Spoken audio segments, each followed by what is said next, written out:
More than 1 million Muslims from around the world are in Mecca for the annual Hajj.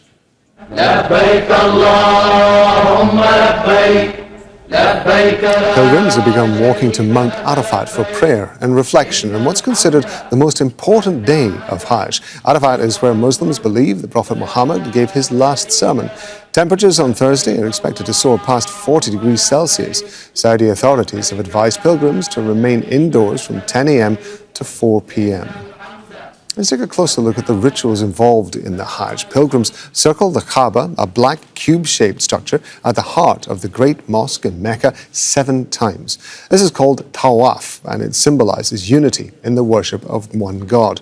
After that, pilgrims will proceed to Mina to spend a night in prayer and reflection. On the second day of Hajj, pilgrims arrive at the plains of Mount Arafat. They pray from midday to sunset in a ritual called Arafat that symbolizes a preview of the Day of Judgment. Mohammed Val is live for us in Mount Arafat in Saudi Arabia. So Arafat Day, clearly significant. Tell us why it's important and what's happening around you, Mohammed. Yes, Rob, this is the most important day in the Hajj season, and that's because Prophet Muhammad stood on this mountain behind me on his last Hajj and spoke to Muslims, and he gave them his eternal piece of wisdom about, and also advice from God about what they should do.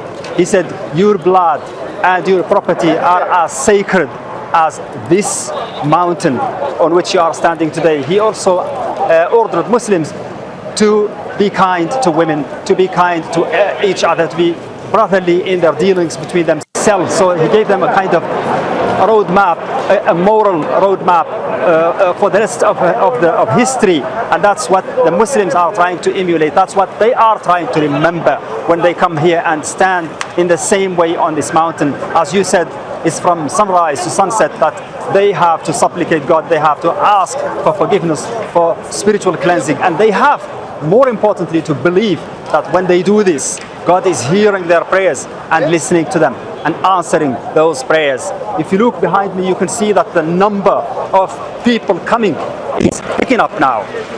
When we spoke earlier, it was a little less, but now you can see more people coming to the mountain. We are talking about a little less than 2 million pilgrims coming from all corners of the world. Almost 200 countries across the world are represented here. Thousands of languages, thousands of communities. Here, people do not look at race or color or nationality or ethnicity. People are equal in their clothes, equal in the way they stand, in the way they supplicate God. And what's going on here represents, as you mentioned, what happens on the Day of Judgment when people stand in front of their God, equal, and they are being treated equal only according to their deeds, whether good or bad. They will be judged. So people here are asking for forgiveness, asking for cleansing, spiritual cleansing, and also remembering that humanity is just one family. Mohammed Val talking to us there from Mount Arafat in Saudi Arabia. Mohammed, thank you very much indeed.